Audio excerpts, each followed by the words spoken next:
हाँ पहला होकर उठानी, अभी कटी गली है करती है मनमानी,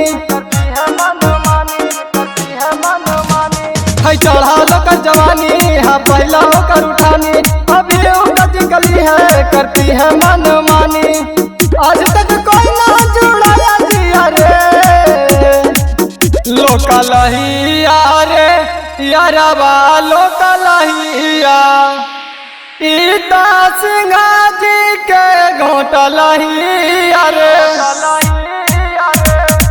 लोकलहिया रे यारवा लोकलहिया, सीता सिंहा जी के घोटलहिया रे।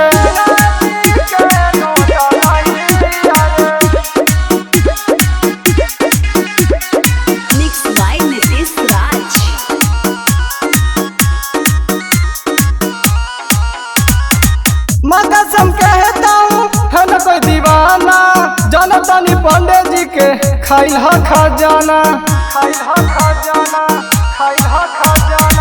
मैं कसम कहता हूँ है न कोई दीवाना, जनतानी पांडे जी के खाइल हा खजाना।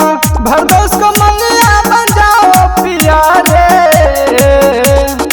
लोकलहिया रे यारवा लोकलहिया, सीता चंद्र बंसी के ठोकलहिया रे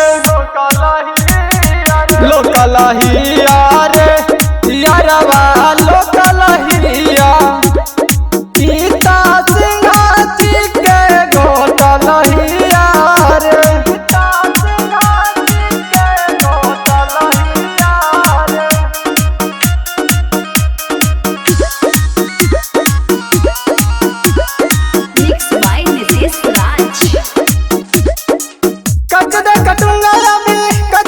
कचड़ी गौरव सिंह सोनू तर बन जाओ छिहत्तरी, कच दे कटूंगा अभी कच भी कचड़ी गौरव सिंह सोनू तर बन जाओ छिहत्तरी। राजस विकास का भी केस नहीं लिया रे लोकलहिया रे यारवा लोकलहिया, सीता आनंद जी के ठोकलहिया रे लोकलहिया रे यारवा लोकलहिया, सीता सिंहा जी के ठोकलहिया।